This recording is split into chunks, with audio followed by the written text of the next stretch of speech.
Guess who's back? Back again. J-Dub's back. Bop, bop. Tell Jake's mom. Bop, bop. You're listening to the Jared Watson Show. What the fuck is that? I don't know. It's going in and out. Yeah. Weird. Are we having technical difficulties? I haven't used it in months. Oh no, I gotta buy a new one. It was $5. It's a damn It worked audio when I headphone tested it. splitter. It did.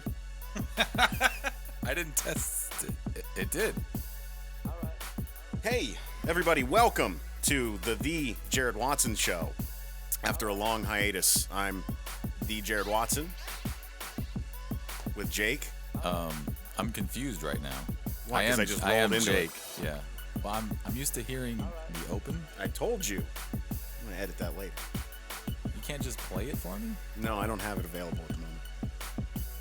Don't bitch at me right now. Just go with it. Oh my gosh. It's hard. It's hard. I was anticipating that. I know because it makes helps. you feel Helps me get- motivated, get in the mindset of podcasting. Yeah, like as know. opposed to just No.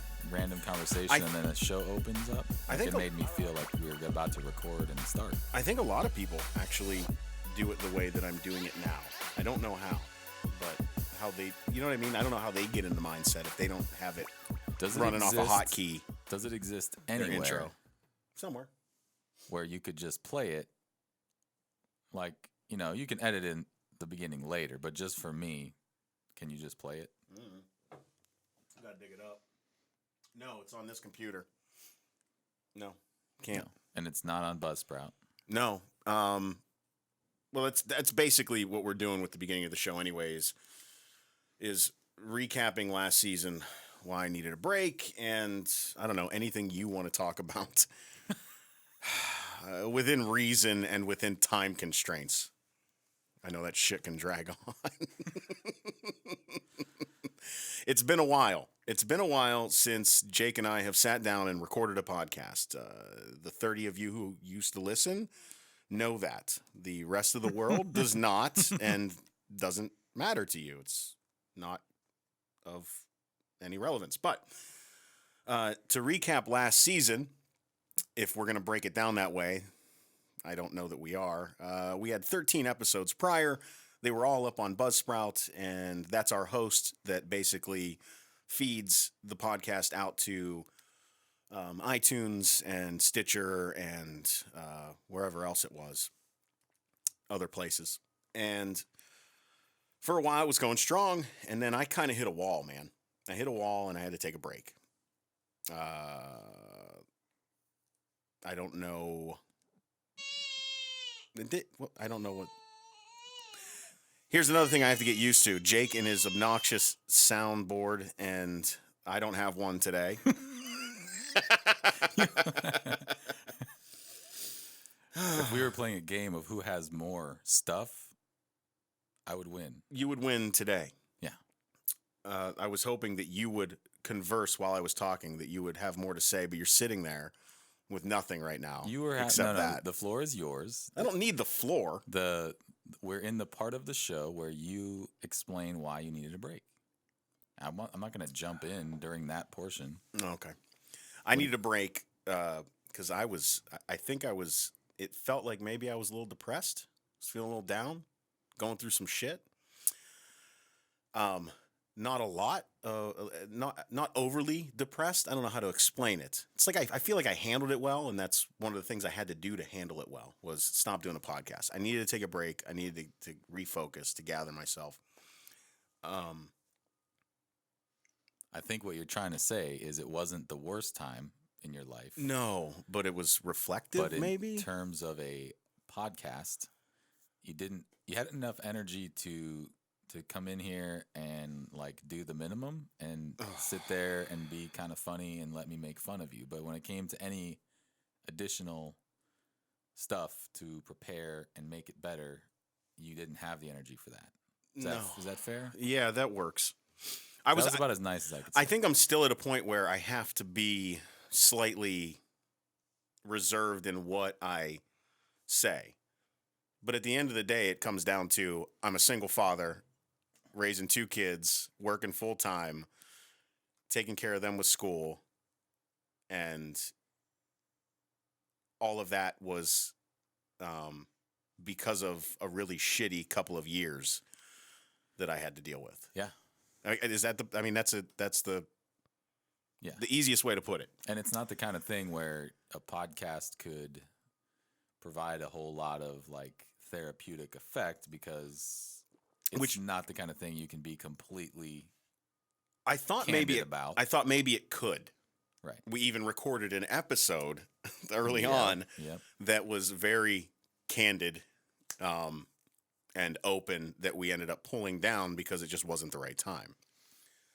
And it's still, at some point, we'll probably have another one that delves into those issues again. But We'll probably pull that down as well. Last season had many moments that I think that both Jake and I, which, I mean, we're the only two that, I mean, we do the show for ourselves at the end of the day. If you like it, great. But there were moments that made me laugh, that made Jake laugh, and that made me want to pick this back up and do it again. Of course, the most memorable moment of last season. Ooh, what is this? I don't know this. You don't know? You're going to It have could to go be back. many things. Oh, there's the most memorable moment that I recall. I think I know. Yeah. I might know. Is the episode for Mother's Day where we had Jake's mom on the episode, and she made a bit of a faux pas with her wording about calling Jake a dick, and that she didn't know she could love a dick so much. So, It probably was. This is cringeworthy for Jake, but fucking podcast gold for everyone else. This is where Jared would be like, so go back to episode such and such, and except that doesn't exist anymore. No, it doesn't exist, because when I canceled my Buzzsprout account, after 90 days of lapsing in that account, they pull all of your podcasts. So I'm going to go back and archive everything and pull them back up. And there's going to be a YouTube page as well. And probably next episode, we will give that out when I know what it is. And we still have the Facebook page and the Twitter, and, we'll get active in that. I don't foresee myself falling back into some dark hole of depression anytime soon. Unless something else awful, happens. Which, speaking, I mean, we've got other awful things to talk about later on in the podcast today. We'll get to that. Anything else you want to add? I'm on our Twitter feed right now. It hasn't been terribly active at all. There's a retweet of a pantsless thunder goose. What is that? There's a Han Solo meme. Yeah. There's the Cameron Diaz has a twin tweet. I remember that one. But I was mostly coming in here to see what would happen if I tried to click the episodes that we tweeted out. And they're dead links, just to confirm. They're all dead links. Yeah. And they're all still there. It's really sad. It is. They'll be back. But the fact that I'm sad that they aren't available is a sign that I want them to be available and want to do this show. So, Any guesses on how many Twitter followers we have? 3. Wrong. I don't know. More than 10 or less than 10? More than 10. Get the hell out of here. Yeah. There's not a chance. 11. Yeah, that's as sad as your fucking sound effect. 11. 11. I I think we lost a few over the hiatus. But during the time that we had the hiatus, there have been a lot of changes that have gone on for the both of us. The main one for me is how I eat. I'm going to go ahead and use that. And then, what happened over there? Oh, my phone made a noise. Jake, you've got a business. Wait. We're not going to talk about the changes, the transformation. Changes. We can. I was going to hold off on it Oh, okay.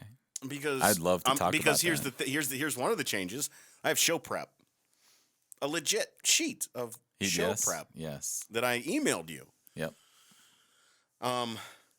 And in it, I want to talk about your business, what you're doing, because I think that it's relevant. I think that you're at a point where it's successful enough that you don't have to you don't have to feel like you're jinxing yourself by talking about it, in a sense, and that now promoting it is probably something you want to do.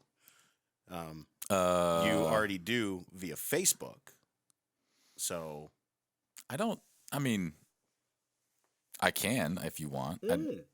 I don't know if listeners will care about this particular business, but it is on the show prep sheet. I think that they will care because it's us.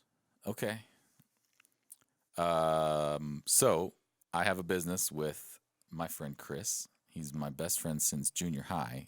He's somebody I spent some brief amount of time in jail with once. That kind of friend. And Seriously? yeah, I probably know this, but I we're don't talking remember. hours. Yeah, just hours. I'm sorry, no big deal. No big deal. That detective could not keep me out of the Air Force, no matter how hard he tried.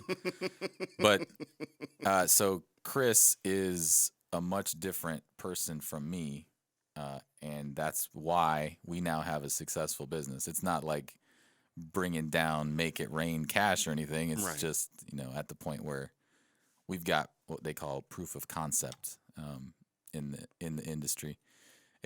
Right now it's a golf bag. It's a military inspired golf bag with modular, lightweight, load bearing equipment style on the outside, Molly, We call that Molly. and it's Not just, like Poppin' Molly. yeah, Not even close. nope, not that Molly. Got you feeling like a champion? You can you can get all kinds of cool military style pouches and accessories that attach to the bag, so you can customize it. Right.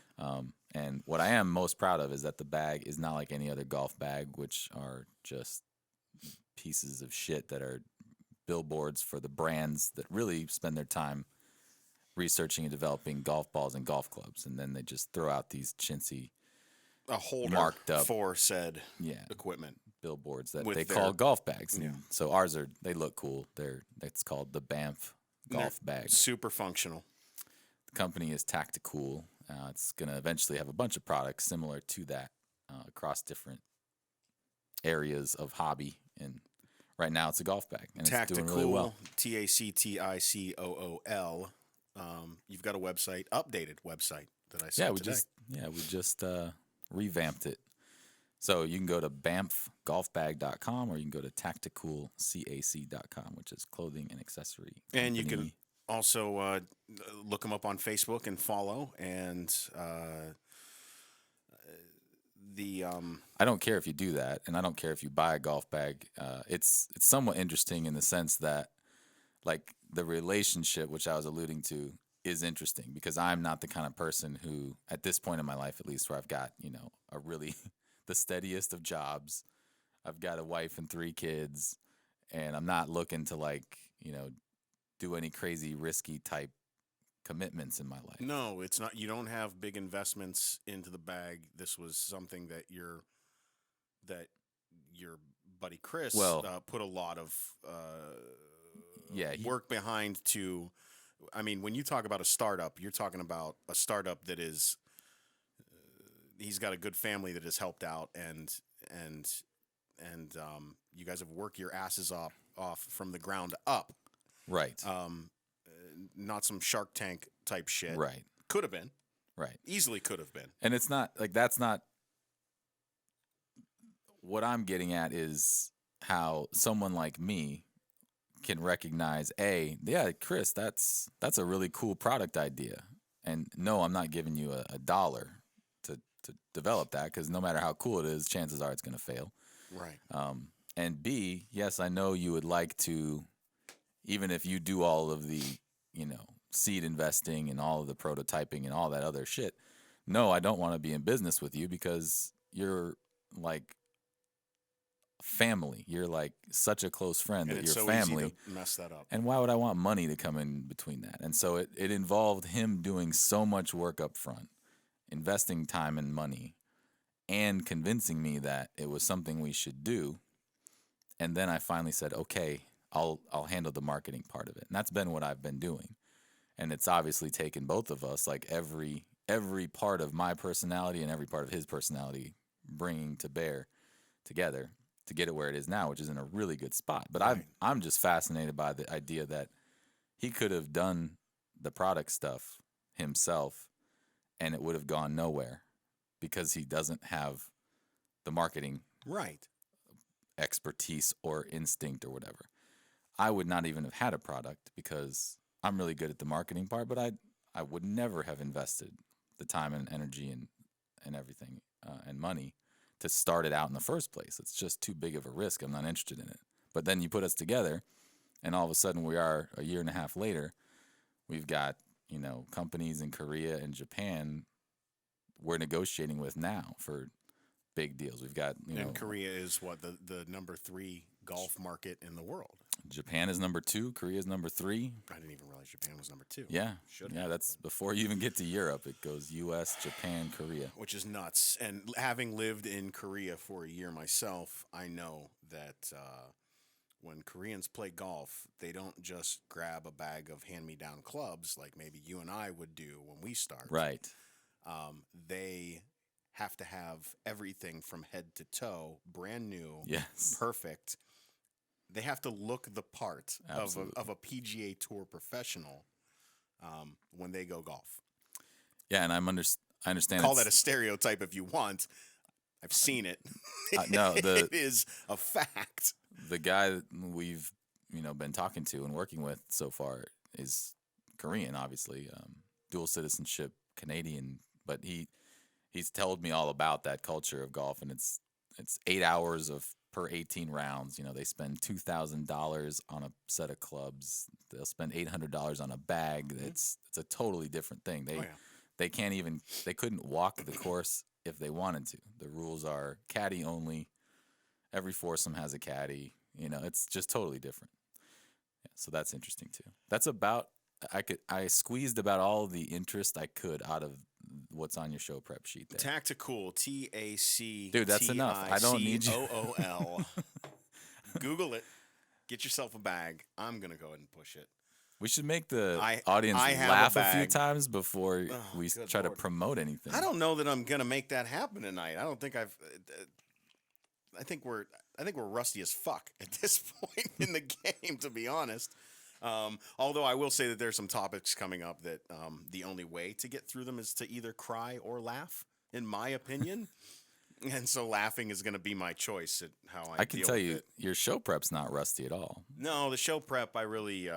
Only because it just was created for the first time in history. I'm gonna so do it what hasn't had time to rust yet. I'm going to do what I usually do as well. My glass is empty. And we like to talk about, what nice drink we have for the evening, because there's usually a nice drink for the evening. Another thing Jared likes to talk about that I don't think anyone cares about. I don't care. Yeah. I do care about it. And That's part of the show. I mean, if you're made- with us this far, then you're used to And that. if you're new, get used to it. Oh, do you hear that? You know what that is? That is Ghetto Closet Fruit Cup wine. This is funny, actually. This is actually funny. I just remembered why this is Yeah. funny. This is this is 4 different fruits in this wine, all because I fucked it up from the beginning by following directions that were fucked up. This is good. It's a peach wine. Yeah. That I used this 1 can of 96 ounces of peaches with like 5 gallons of water and 10 pounds of sugar. And look it up if you're Good going to make. Lord. Well, that's what you have to do. That's how you make the booze. Yeah. So when I made it, That's what you have to do. and after it sat, I tasted it after the initial ferment happened, and it was super boozy. Yeah. It had no flavor, and it was almost clear. So it was almost like 1/4 of what a vodka would be with a slight hint of peach-ish Dude. haze. I said I got to fix this somehow, and I added banana water. I'm not going to get into that process, but I added banana water. That sounds really fucking awful, by the way. If you think about what I have no idea what banana water is. think. Can I make some banana water right now? Well, I wouldn't advise it. I wouldn't advise it. Euphemisms, You want banana some water eggplant? is probably Want some something eggplant awful. water.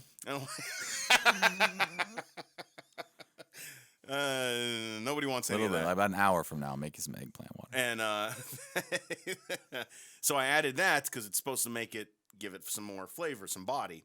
And it still wasn't it, so I grabbed a gallon of cherry juice after another week or two of organic cherry juice and added that. And it really darkened it up and it added flavor. And I thought, okay, I got 3 fruits in here. That's great. It's really good. It's still missing a little bit of something. So when I stopped the fermentation and after everything had cleared, I added one last thing, and that was a can of what do you call that? White grape juice concentrate to add a little sweetness, add some more flavor, and bottled it. And man, it's way better than the first batch of Ghetto Closet. Hello? Hello? No one. Dial up. Yeah. So. Yeah, And that's the segment we call Walking Through Jared's Booze Closet Wine Process. Oh, that was awesome, man. What you That was just awesome. did to that was terrible. Terrible. No, I think every detail of that You should have was left it necessary. at the sound. Oh, God, that was awful. Anyway, So here's the funny. now that I talked about your golf bag, I was going to say I'm not even going to get into it now. I was going to talk about me and being able to. Never mind. Edit your videos and your audio, and if you want to email me, I'll hook you up. So, in another example of JaredJohnPR.com. Okay. Or at gmail.com, rather. Go ahead. In another example of one of my best friends doing something that takes a whole lot of time and energy that I would never do. Making wine? Jared made all this wine. Yeah, got a lot of it.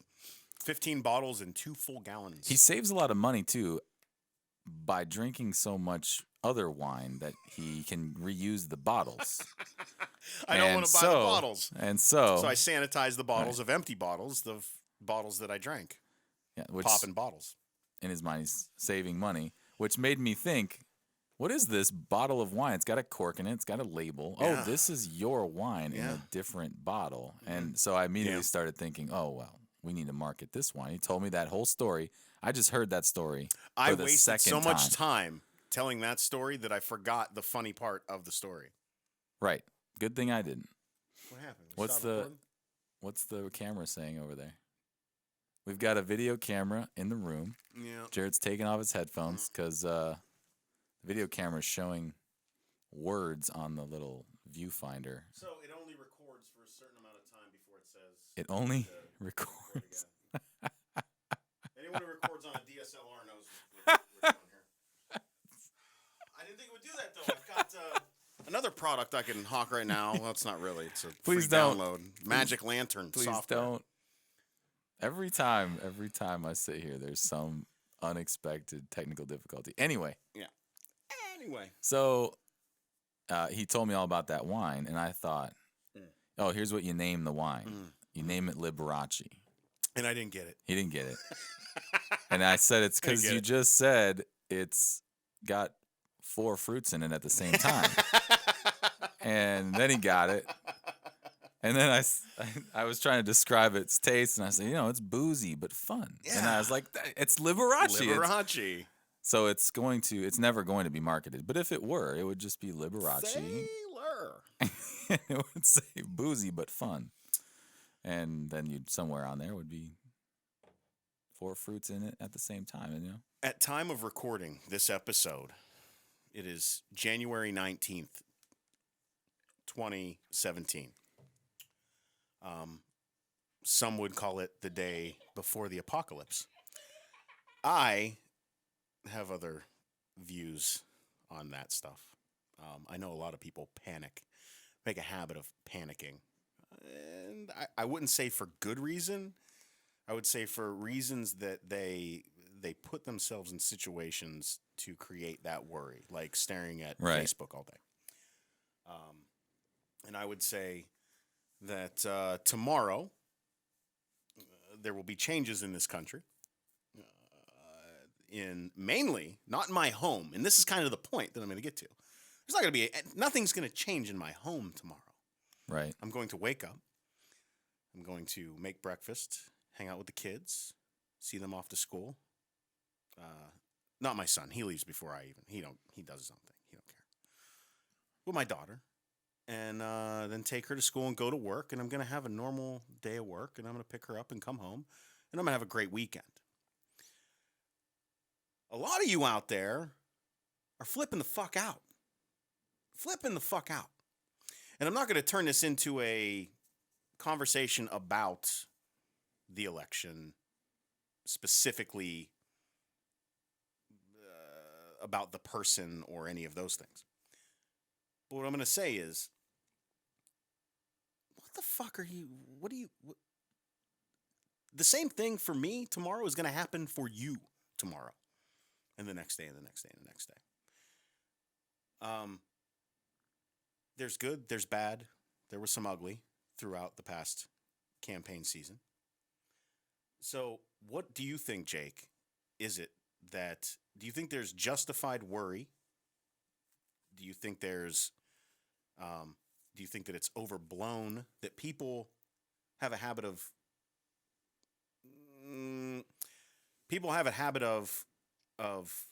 getting caught up in all the noise and forgetting about what's in front of them. Does that make sense? Of course. I think the biggest disconnect I have with most people when it comes to this stuff, politics and the presidency and how the government functions and all that stuff, How the government dysfunctions. is just sort of the understanding of what, or the belief, because reasonable people can disagree, I suppose, but the belief in of what the president is able to do, and the difference between that and what presidential candidates often talk about. What when we've they're learned is campaigning. that they can talk about a lot, right? I mean, anything they want. They can say anything they want, Right. and that noise is out there. Yes. And people...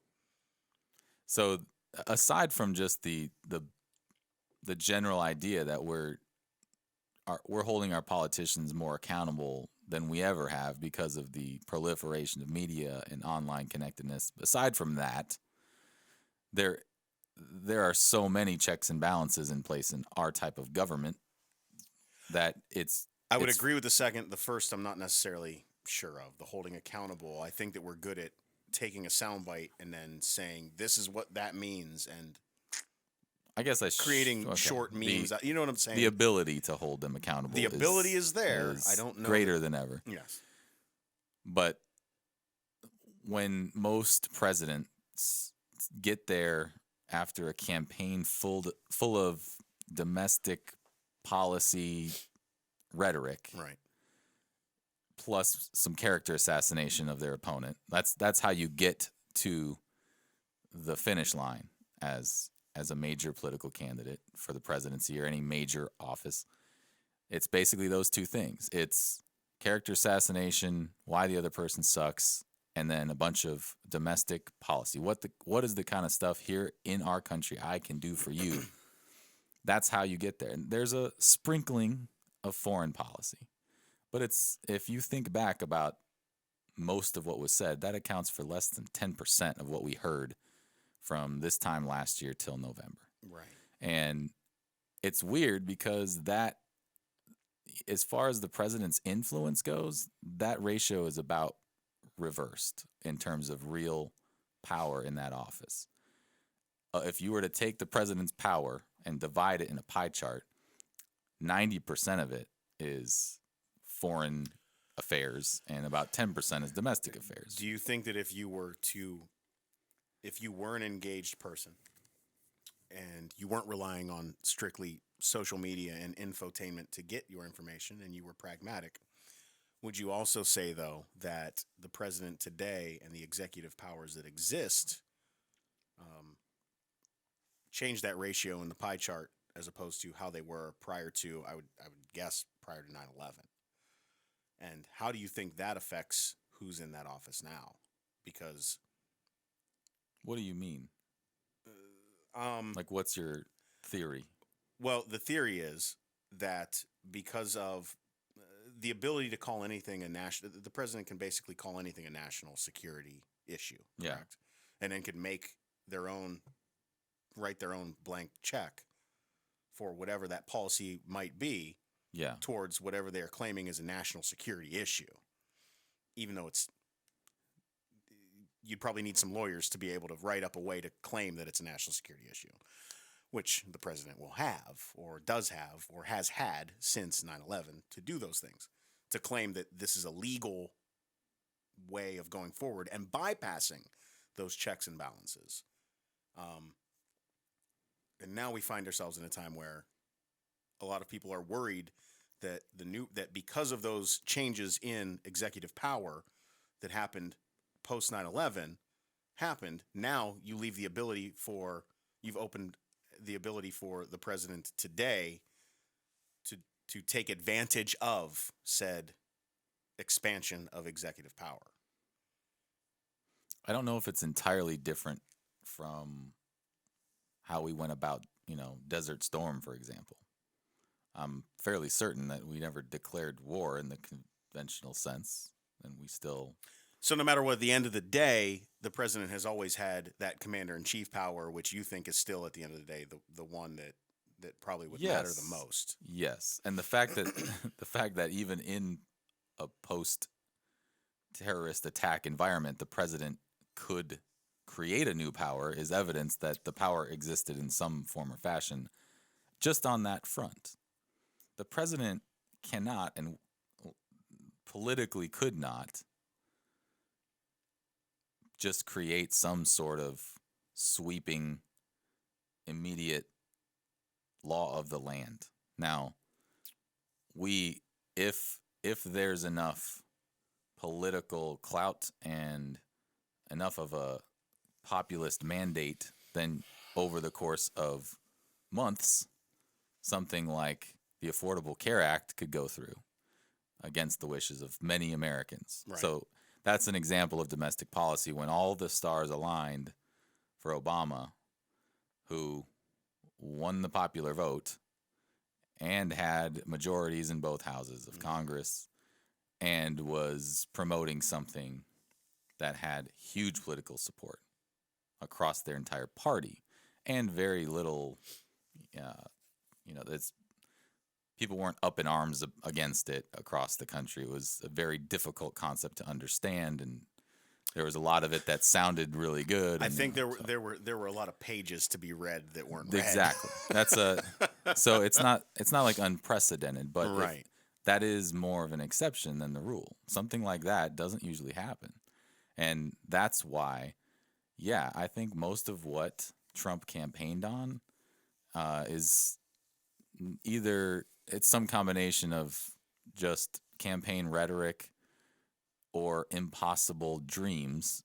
And the rest of it that he didn't talk about a whole lot is what concerns me. It's not going to make me sleep any worse for now, but he certainly has the immediate power to say some things that upset the world order. And that takes me to my next question, which, or next topic, which revolves around growing up as a kid and learning about politics. I was in short form taught that beyond the being commander-in-chief, that the two main powers of a president are our veto power of any bill, and I mean that usually is the number one for a president, and then to set the tone of the nation with who they are and how they are. Yeah.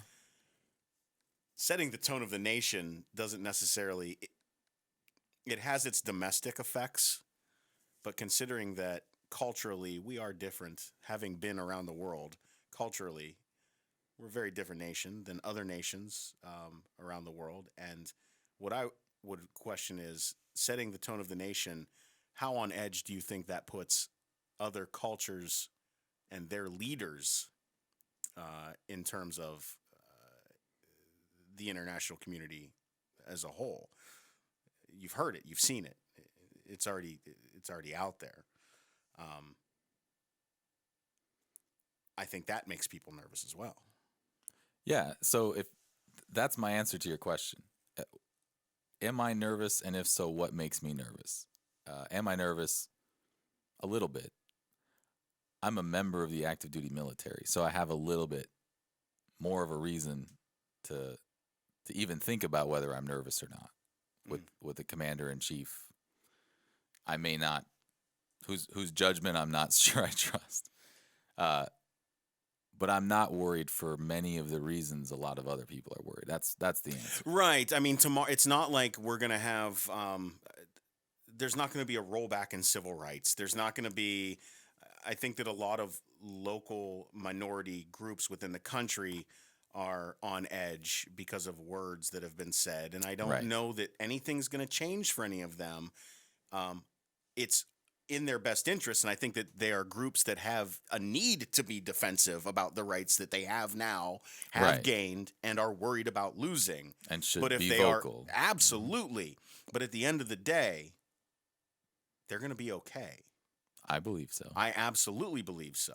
I absolutely believe so. I Right. think that we have a better ability. I've noticed this. We have this idea of, and it's happened even with President Obama, and it's going to happen again with now the other side that has power within both houses and the executive office, is that we think that by no, we think what we fail to realize is that, and I think this is what possibly creates these divides, is the more you push your issue in a way that isn't that is more of pushing an idea and saying this is the right way and that's the wrong way, the more the other side's going to dig their heels in. Yeah, it's a The big less, problem.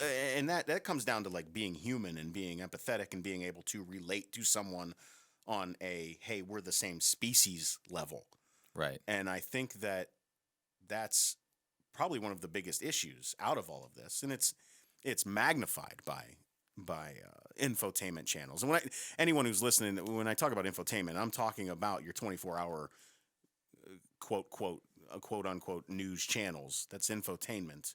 That's headline. That's money making. That's ad revenue selling. That's what that is, that you are droned out on when you watch it, or clickbait memes throughout Facebook that you think are helping your side. You're just forcing the other side to dig their heels in. And if you eliminated both of those things and talk to someone who doesn't think like you, doesn't look like you, and maybe hasn't grown up like you, I swear to God, if you haven't done it, I dare you to go do it once in the next week. Go do that. And you're not that fucking different for seriously. It makes all the difference. I think that's a super cool thing to suggest. And I'll add to that by just saying, talk to a stranger. It's something that is lost, and I certainly don't do it very often. But I recently did, and it was like borderline exhilarating to do. And I mean, I don't want to get into a great detail, but we were at a McDonald's near my house. We were like, one of those nights, I don't feel like making anything. Let's just go.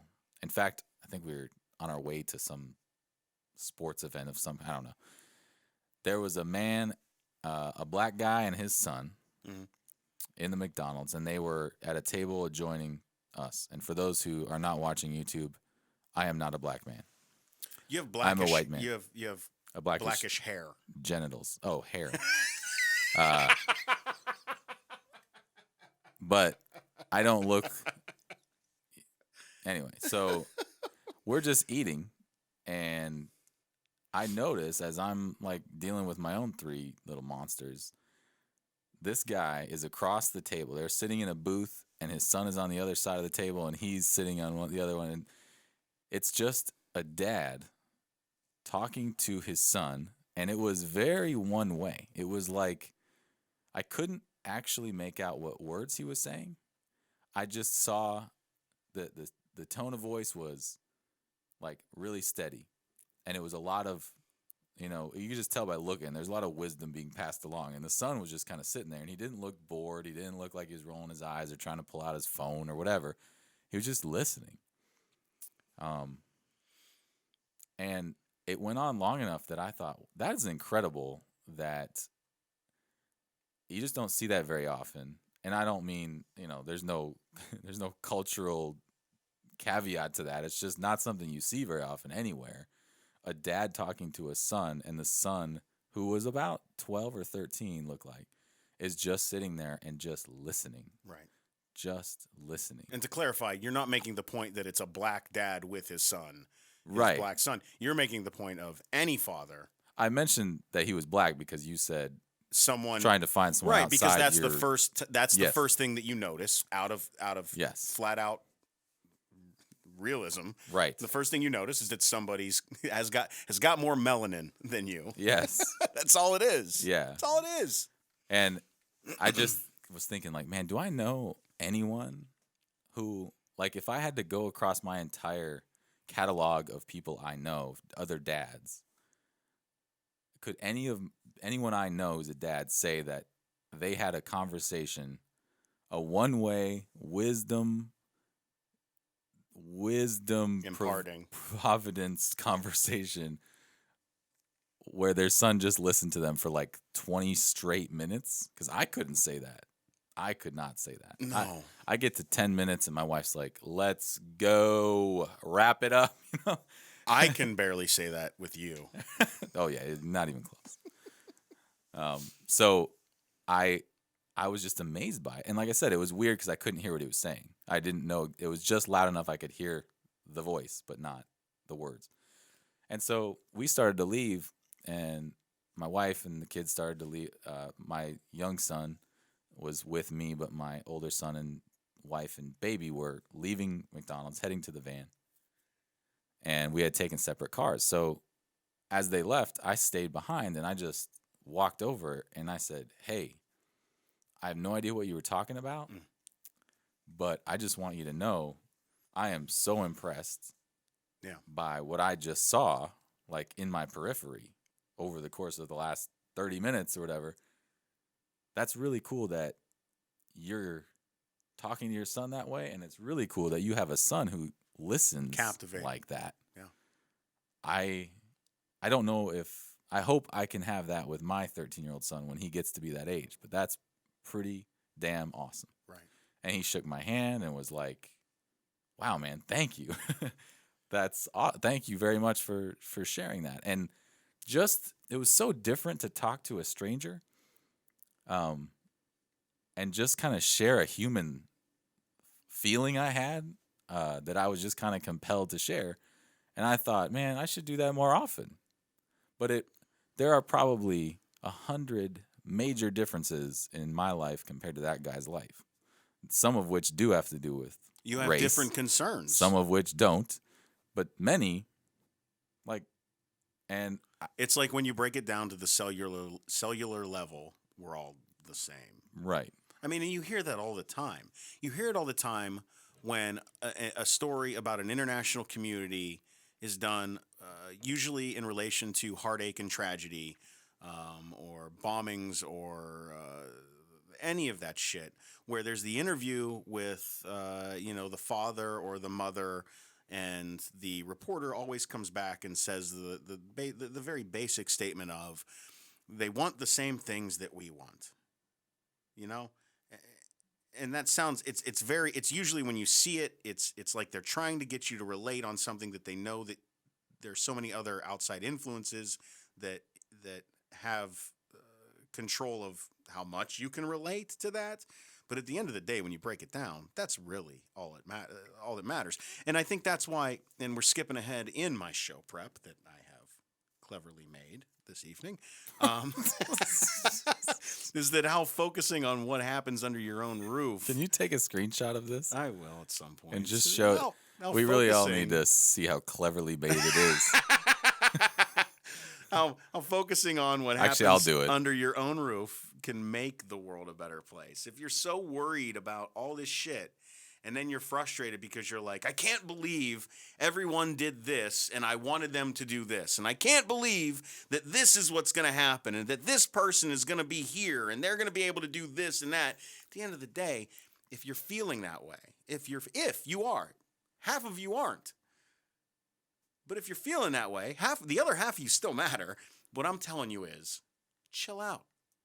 You know how you can feel better? As much as you think that it's stressful about, the things that happen in your home, stress you out, whether it be kids and all that stuff. We have those conversations. The kids are stressing me out. The kids are this. But you know what? At the end of the day, they're probably the least stressful thing. They ground you the most. And they remind you about what's actually important. And you have nothing to worry about. Take care of your own home. You'll make the world a better place. Raise good kids. Maybe one day they'll be in that place where they control things, and you could be grateful that they are. I want to get something off my chest, but to warn you, as the master of the show, as the man with the name on the billboard, and the man executing the cleverly prepared show schedule, whatever that is. Like that, by the way. It doesn't really have a. I just want to warn you. What I have to say is a little bit deep, and you're gonna have to monitor me. How deep?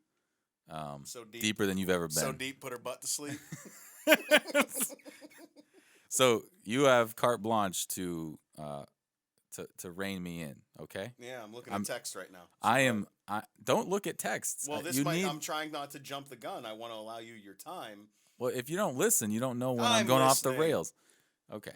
See, I'm self-aware enough to know that I can drone. So, this whole idea that has come to a head with Donald Trump becoming president, which is one of the craziest things I've ever seen in my life. It can be traced back to tribe mentality. And I feel like I want to get this, I feel like I want to communicate this to all 8 people who are listening. You think you're so very evolved. Clearly. Tribe mentality. So I'm so glad you brought that. One of the human nature elements is tribe mentality. And basically what I mean by that is, when your group expands, when the other Homo sapiens around you start to multiply, and the folks who travel with you from the days when you were crossing the Bering Strait into North America all the way to now, the principle is the same. The principalities still apply, which is, as that number grows, security tends to increase. And as security increases, according to Maslow's hierarchy of needs, you start to worry about other stuff. You've got security taken care of. You've got shelter, you got food, all of your other basic needs start to be met, and you start thinking, should I get a pedicure? Or what? Whatever's on the other side of that spectrum, you start to care about all that stuff. We call them. We have a term for those things, which is first world problems. So when your security is good and your numbers are large, you don't have to worry about food. You start breaking up into tribes and shelter for whatever other reasons. Tribes used to exist because you had to care about territory and resources and real life and death shit. That's where legit survival, fight or flight. Yes. That's why the lizard brain instinct for tribe mentality exists, because it's a survival thing. And still exists and has not. Yes, it's still there. Evolved away. We just don't know how to get rid of it. It's a compulsion. But what helps is being aware of it. I hope. And the more that I can make people aware of the lizard brain, the better. The more I feel I'm doing the world good. Lizard brain's a thing. So if you don't know what I mean by lizard brain, then just Google lizard brain. It's we all, evolved As much as you don't want to fucking hear it. from lizards, and then Science. shrews, and rodent type stuff, and then primates and etc. But that's why that tribe mentality thing is there. We just have a hard time knowing when, oh shit, that's that lizard brain just sneaking up and taking control It's of that me. motherfucking lizard brain. And now God damn. got me. So I have my moments. now, I of think course, yeah. dude, I am not immune. No. But that is where we are. Knowing is half the battle. Even in the beginning of our country, when there were political parties and there was all kinds of political tension and disagreement, we had enough similarities and common bonds to create a constitution. And when tomorrow Donald fucking Trump, is his middle name start with an F? I don't know. Jay, I think. It is Jay. So when he Don't ask me raises how his the right fuck I know hand, that, by the way. he's going to raise his right hand and he's going to basically say, Oh, it's childhood Bible. I promise I am going to do whatever I can to defend the Constitution. So that thing was created by a bunch of dudes who disagreed politically. But at the time, our security was not a given. No, not So at all. Not guaranteed. We had much less tribe mentality. In fact, Born out of our tribe, it's not that we didn't have a tribe, it's that our tribe was extended to our country. We all were basically identified as Americans at that point because we needed to be. Well, because at the time we were being oppressed by a king who was across the sea and people who were here, and That's right. Our tribe was born out of that. That's right. But that was, if you had to draw a line around the tribe, that was the tribe. It was the colonies of America, all with one focus. And then you can take that forward 300 plus years, and the last time we had a tribe circle around the entire country was 9/11. I was going to say it gave us Atlantic City and Myrtle Beach. So like such great places, which I do love. By the way, it just made me laugh. I don't know how. Go ahead. Let me fuck that up some more for you. Thank you for that. Most of us who are sitting here wringing our hands over Trump are old enough to remember what it felt like in America after 9/11. We were all one tribe again. We were not thinking about how the hell George Bush got elected over Al Gore anymore. No, security became a very real thing again. Exactly. Our tribe the basic line needs of having had a to tribe. expand, and like it's Reasons for the need. super real and logical and true, and it's not hard to remember. Oh yeah, there was a time 15 years ago where none of this political shit made any difference to anybody. We didn't give a shit about any of this stuff that like 12 people spent most of last year campaigning on. So please just remember that. And that's what Jared, was saying in a, much briefer way, I guess. But it's a good way to have the ability to calm yourself down is what I'm saying. Take a step back. Even if you're right, let's say this, even if you're fucking right. Yes. You're still not doing yourself any good. And what good are you to anyone else that you're around if you're not taking care of yourself? If you're so wrapped up in something that is a million miles away and you have no control over, right? And the reason you're getting wound up is because of the influences that are coming in from the media or the social media that you are indulging in. Take a breath. I've had to do it a million times. I do it all the time. But the awareness needs to be there. And if you have the awareness, I feel like I'm going Dr. Phil on this shit. I'm not trying to. What you need to do is quit being a fucking idiot. I mean, come on. I had no idea you had that impersonation down. The Dr. Phil? Yeah. I don't really have it down. Was that down? No, that was good. Yeah. That was really good. I mean, the point is, be cool. Everybody be cool. Be cool, honey bunny. Oh, that your camera's not being cool, the man. battery may have died. The battery died. No, I didn't say it did. I said it may have. Oh, Let me does go check. anyone remember? Harken back. What did I tell you before this? Before we even started tonight, I said that's a new camera. Mhm. It's got a smaller battery than what my other camera used to have. So I don't know how long it's going to record for. And it's fully charged. Fully charged. Was the battery recently taking a bath, a cold bath? Did the water get Listen, slowly lower its one temperature? picture of me passed out in a bathtub at a bachelor party. I'm never going to live it down. You know how like water refracts? Yes, Like, yeah. And changes angles? Yes. Shut the hell up. You're an asshole. So Let me see. if I could hearken you back to another previous episode from season 1 when we were dealing with a different camera. Shit. There was the whole Hit record again, that's all. just had to hit record again. We should have The new camera. Hey, I've got a new camera that'll be here tomorrow. Thanks, by the way. Here's a plug. UPS got my box at 5:30 this morning, oh, come on. and then got another box. No, you wait a minute. Got Oh. another box for me UPS at 7:30 this stories. morning. They delivered the 7:30 to my house, and they sat on the 5:30 a.m. box. Sons of.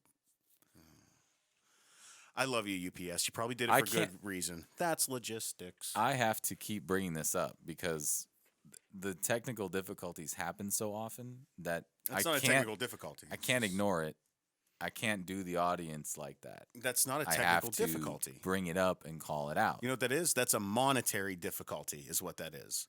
That camera is limited to an amount of time that it can record without stopping and making a file or doing what it needs to do. Who bought that camera? I bought that camera. And whose idea was it that it was very important that we have a YouTube? I'm just going to have more editing to do. You're it's gonna fucking it's not gonna be in a continuous. There will be breaks in that video Yeah. that don't match up with the audio. Right. I'm just saying. No, it'll be easy to cut It's a because I'm technical gonna match. difficulty. I'm gonna match the audio. Don't worry about it. Hey, This it just doesn't reminds work- me of the time when you had the camera that was on the charger all night long, and all somehow night long, all the night, battery ran out all night, like 20 minutes in. all night long, It's all night. unbelievable. It's unbelievable. It's unbelievable. It's my LeBron for you, by the way. Hey, you know they're NBA champs. We talk about that. Mm. Yeah, Cavaliers. We didn't even get into that, did we? Yeah, since the last time we recorded, the Cavs have won an NBA championship. All right, They next did. issue. Where the hell did? Next issue. He's having technical difficulties with his clever show prep. No, what I was gonna say is, if you, So many things are appearing on the screen that aren't what he's looking for. if you, He's delaying and stalling. no, you're interrupting me. You can do it, Jared. If you don't want to be Going. like those celebrities that plan to move to Canada, apparently, soon enough, you're going to be able to move to Mars, Yes. maybe? Elon Musk, the guy who makes those Tesla cars and is now opening this, without getting into it, batteries are what make energy storing a pain in the ass. The lack of technology in the storage ability of energy, right? My iPhone 4 was a great testament to that. They Tesla is now opening up a battery manufacturing plant and are working to do that stuff. But Elon Musk, the guy who runs all that shit, he also wants to go to fucking Mars. He runs SpaceX, and SpaceX works with the U.S. government. What I'm trying to achieve here is to make Mars seem possible. There are really two fundamental paths. One path is we stay on Earth forever, and then there will be some eventual extinction event. The alternative is to become a spacefaring civilization and a multi-planet species. Why Mars? They're actually they're remarkably close in a lot of ways. In fact, we now believe that early Mars was a lot like Earth. So we just need to change that bottom row. Because currently we have 7 billion people on Earth and 0 on Mars. The issue that we have today is that there's no intersection of sets of people who want to go and can afford to go. An optimistic cost number would be about $10 billion a person. $10 billion fucking dollars a person. I love. Save up, I motherfuckers. love what he said. There's no overlap between these two groups of people. The group of people who want to go to Mars and the people who can afford to go to Mars. So wait a minute, though. I have a theory on why. I stopped it on that $10 billion mark on purpose because he has this crazy idea. Listen, crazy things happen because crazy people have crazy ideas. Oh, yeah, absolutely. Flat out. And Elon Musk is a crazy fucking dude Yes. who has created this still very much a growth company between Tesla and SpaceX. Lay down now. Lay down. I will not. I Lay will down. sit here. You are Stop fucking up yelling the at pod. me. I know. I love you, pup. I'm sorry. Lay down. Go be good. She's a baby. Anyway, Good radio right there. SpaceX and Tesla and growth those company. are both crazy ideas as they are.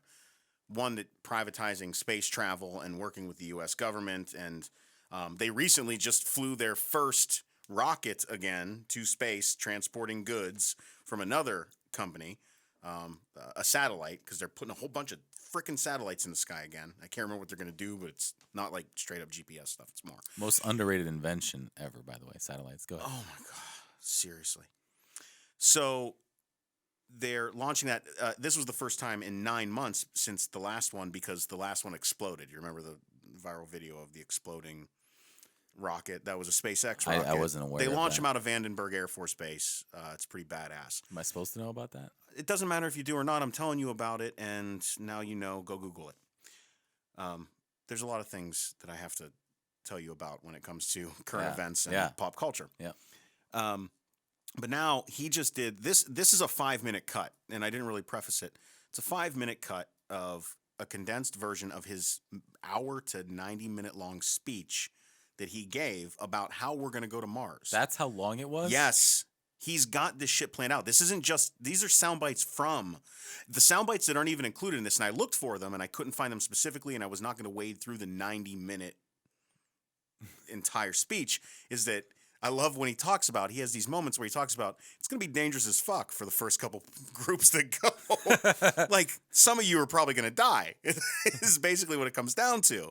But I'm not going. So I'm just going to make the plan and we'll see how this shit goes. He's legit talking about going to Mars. Yeah. What are we doing? What are we doing? That's So not lizard brain. My question is, are those groups going to ever have overlap? I guess they will, but it's funny to me to imagine the people who what'll eventually happen, what I read is he hopes the price will come down to $200,000. Yeah, $100,000 to $200,000, the price of a home. Yeah, to get there. the price of a home, depending on where you live. Not Which, here. you know, that still will require a significant amount of wealth. He wants to fit 100 people per flight, and is going to expand the crew module So, to fit more. but who? It is mind fucking blowing. Which people who have that kind of money on Earth Who on earth are gonna go? You know what? This is all very boring to me. I'd like to just I need to see one shade of color for the rest Donate. of my life. I'd like to donate the other $9 million I have sitting in my account. Let it just sit there, and then Wouldn't that be a realization of what money is actually worth? I mean, either for I or against understand money, why actually. like super poor, destitute people are like, "Fuck this, Mars sounds fine. Let's go. Who's gonna sponsor me? I'm ready to go to Mars." Because That's a good idea. Baltimore is a fucking nightmare. But what about the other people Wouldn't who that can be? afford? Wouldn't that be a necessary? Wouldn't that be like a GoFundMe? I j- A GoFundMe to send me to Mars. Dude, that is I mean that weird. in a good idea. That is I a don't mean it in weird concept for a movie, right? Because like the idea is that we want people to go, like Right. like they're the lab rats. Elon Musk himself is saying you're probably gonna man. die, like someone's gonna die. and the people that will go are the Maybe people that the entire first wave of people are gonna die, and we're gonna learn from that. And How awful is that as a so species? so we're gonna have like a marketing push for rich people to pay sponsor for people poor so that the rich people. people stay rich. Why would they leave? This Those is are like the people who newest aren't gonna version leave. of some Wells shit. Yeah. It just occurred to me as a joke, but yeah, I think that's Yeah. probably more likely. It's more likely than rich people deciding to leave and go to Mars. Where there's, God by the way, bless. at last check, there's nothing to do. There- Skip rocks. Like, there's not even a tennis court. You know, it would be like a clay court. Well, and here's the other thing that isn't included in this 90-minute speech, and I didn't include it because I had just glanced over it. There's also this idea that Elon Musk has of the way to terraform to create atmosphere conducive to life on Mars that involves nuking the shit out of the poles on Mars. I did not know about Theoretically, if you nuke the north and south pole of Mars, where everything is frozen, where the ice is captured, where all those things, you are theoretically going to be able to heat up the atmosphere, add oxygen and all the other gases that would help. And I don't know the rest of it. I'm not a fucking scientist. Ask Neil deGrasse. Neil deGrasse. Tyson. Ask Tyson. Ask him. NDT. He'll tell you. But that's his other idea. And what's scary is that's not as cool as the just going to Mars idea is, because there are scientists that I have read that follow up on that say what makes it scary is that he's actually got the ability and the voice and the companies that people respect to possibly be able to make something like that happen one day, right? It's very far-fetched, but what if he is able to make that happen? And people are saying that's actually a really bad thing because that would not do anything good for Mars and it would fuck everything up. So there's still a lot of science to be argued over those points. I would hope so. But what if he's the one with the money and the idea, and because he has the money, he makes it happen? Is the idea against that, oh my gosh, we need to really preserve Something has Mars? to do with the magnetic field of Earth. No, and no, the no, no, magnetic no. field of Earth is what is also another part, not just the elements and the oxygen and those things, but the magnetic field itself of Earth protect us in that if we, because of the high winds in Mars and the spread of nuclear waste and all that shit. I don't know. My question is, the people who are saying, oh God, let's not let Elon Musk nuke Mars poles, is their premise that could ruin Mars and we really need to preserve Mars? Is that the premise? The guy that I watched presenting it, I think that might have been it. But I don't think that's such a bad thing to worry about, because what if we fuck up our one chance? Because at some point we're going to have to get off this planet, right? Right. But This is really a dumb conversation. I planned on it being dumb, so I love it. So I actually there's some interesting things that are part of this. Yeah. But Do we want to hear more from Elon? no. All right, we're not done. yet. All right. Not yet. I'm going to skip ahead, too. I'm going to randomly skip ahead. in That the sounds speech. like a plan. Yeah. My thought is we've seen what Mars looks like. We know what Mars is all about. Mhm. Mars isn't trying very hard to be attractive to us, okay? It's No, NASA's trying real hard to make It's- Mars attractive to us. now, and this is someone who grew up mostly in the East Valley around Phoenix, Arizona, which, other than the redness, is sort of similar to Mars. So you can make a man-made cultural epicenter in the middle of nowhere. Mhm. I mean, sure. But there are a lot of challenges Mars presents that Phoenix, Arizona doesn't present. And It was my real hard thought- for Matt Damon to grow potatoes in Thank his you. own shit. Thank you. There's the one piece of evidence we should be looking at here. And I feel like we're going to spend a lot of time talking about this when what should happen is give Elon Musk some fucking nukes, however many he needs, and just let him go for it. Yeah. And let's see what happens. It would definitely if the United States and Russia could come together and give Elon their nukes, the world here would be a better place. I would rather just take our chances and can we make Mars like even somewhere anyone would want to go? So the 'Cause reason, if the not- next reason that this person that I had watched, and I wish I don't really have a reference. No big deal. It doesn't matter. I'll pretend it's my own idea. Fuck it. That it's a problem is we're fucking off. We're fucking up a jumping off point for us.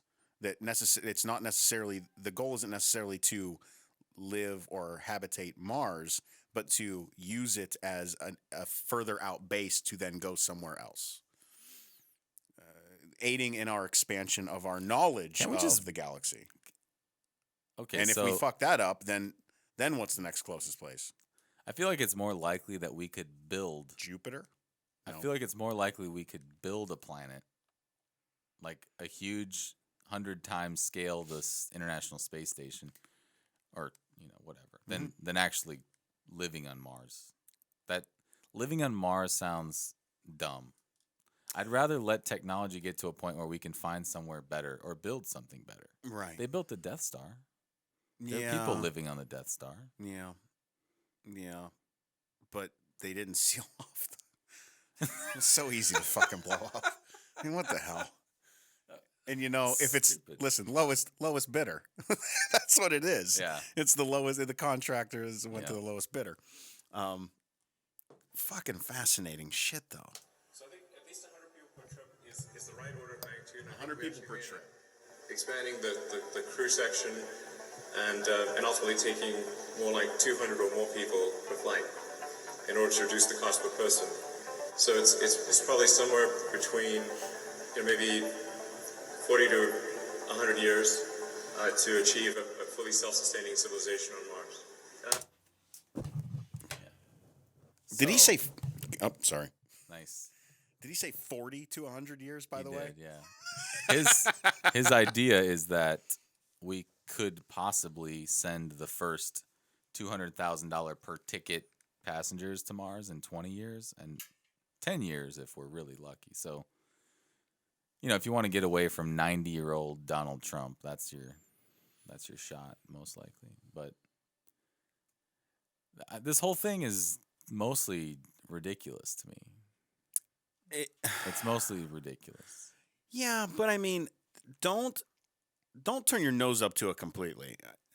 It's ridiculous maybe in our lifetime. It's ridiculous because there's so many variables. Because again, you're competing against him with his open mind and his thoughts, and then you're dealing with everyone else who thinks it's rubbish and bullshit or more lizard brain, other conflicts or international issues that could completely set back him and his funding and his company. I mean, it really takes a lot of non-tribalistic activity to create the unity that would be needed to make something like this really take Absolutely. off.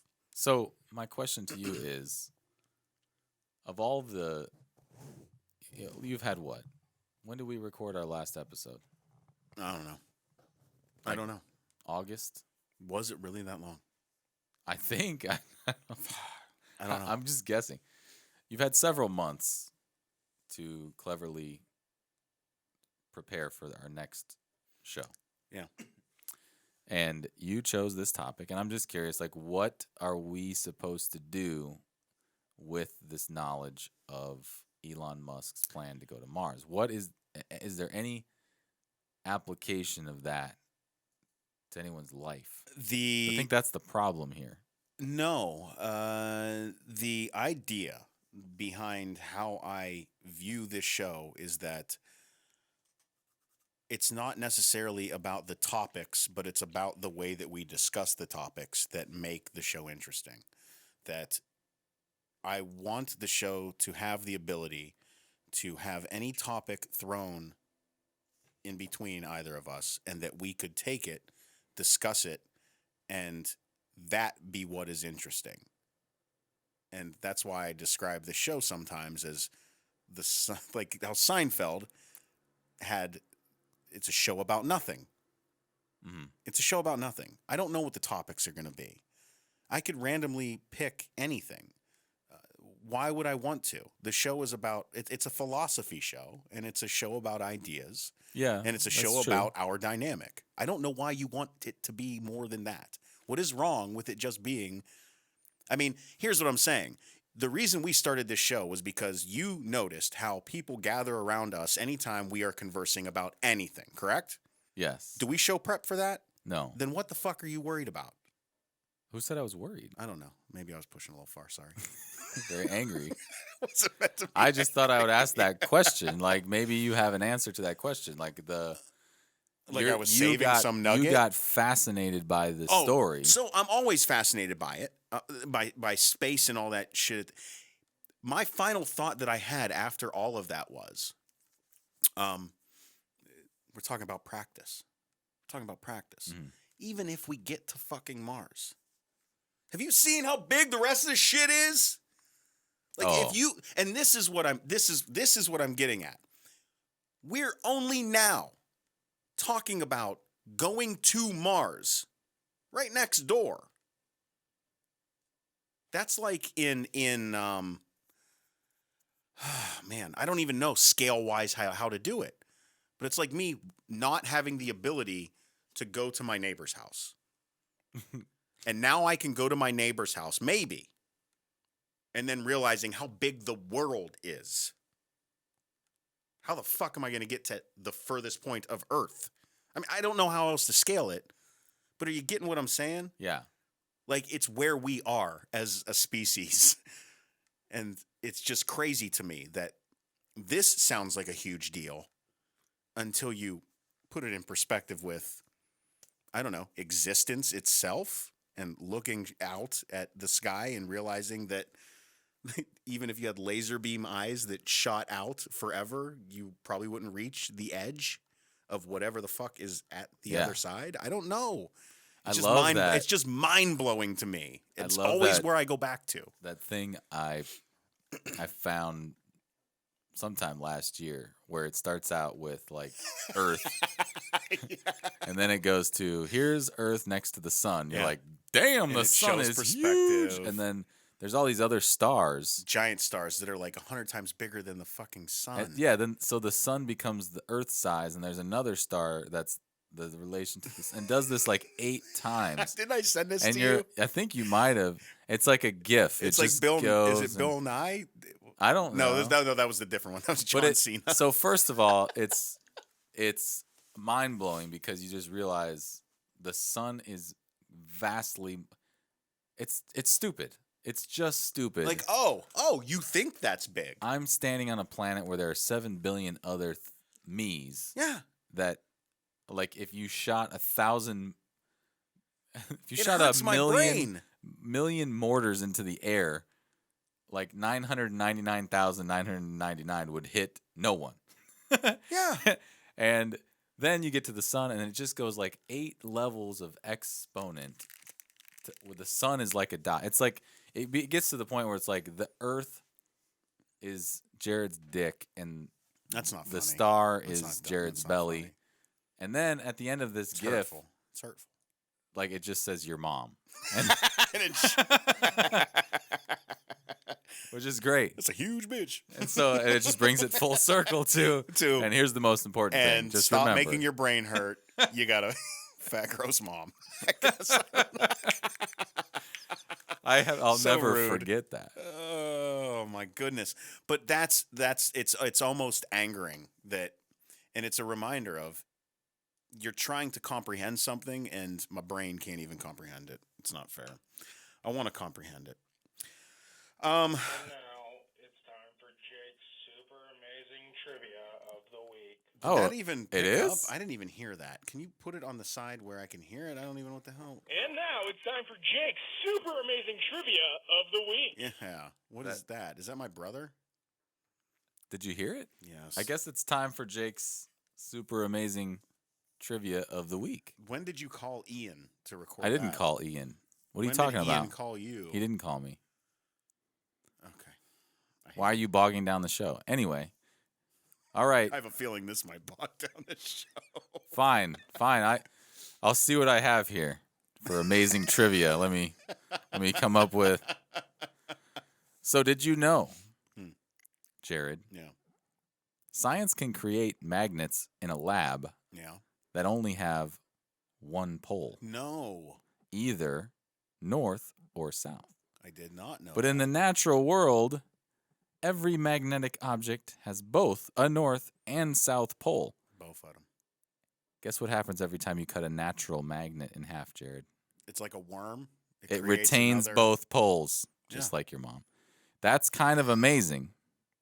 But it's probably more amazing that ferromagnetized objects produce permanent magnetic fields, presumably Huh? infinitely, invisibly drawing their energy from the earth itself. Ferromagnetic fields. Ferromagnetized objects. Ferromagnet. See, and that's where you just ruined it because now I have to look all that shit up. Yeah, I you don't should know look that up. Ferromagnetized. These are objects natural to the world. They produce permanent magnetic fields. And you said it draws it from the earth, which goes back to the Mars thing I was talking about, and that whole magnetic field thing is being a huge part of what keeps us alive and protects us from the sun and all that other So, shit. spoiler alert. Yeah. If and when Ian asks me for the trivia of the week, it's gonna mostly be like there'll be an actual fact in there every once in a while, but a lot of it's just gonna be like anti-facts like that. How the fuck is that possible? That was. And now it's time for Jake's super Thank you. amazing trivia. Can you put it on the other side? I can't hear it. Use your microphone correctly. They can't hear it. No. It's okay. I gotta edit it. Pain in my ass. Thanks, Ian. Thanks, Jake. It wasn't as lame as I expected it to be. Rusty show? Getting back in the groove of things. Is it over? Yeah, we're wrapping up, B. We don't know because there's no closeout music. I'm telling you right now, there will be. There is now. You're making. I mean, I don't. Why do you do that? Just put it underneath us. We pretend nobody fucking knows. Clearly, you are listening to the Jared Watson Show. We're back. We're gonna stay back here. All that stuff. Updates to the show coming soon. YouTube page. You'll be able to watch us sit in chairs and yell at my dog when she interrupts the show. It's brilliant. It's going to be amazing. Twice as good as listening to the show on a podcast. I can almost guarantee you that. Jake, any closing thoughts besides your lame-ass trivia? Which technically is a trivia if you didn't give me like a choice to guess. Yeah, you might want to look up something. the word trivia too. It's just a fact. It's just a word that means meaningless information. Full of that. If you want, I can go back to my comedy list. No, I like this actually. Really? It's more suited to you because you can tie in comedy to it.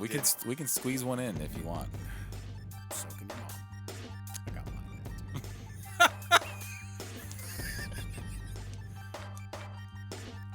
Thanks for listening. Squeeze it into a We'll be back. paper. We'll be back again soon. Take care and love one another and quit fucking panicking. Shut up. Shit's gonna be fine. Biatch.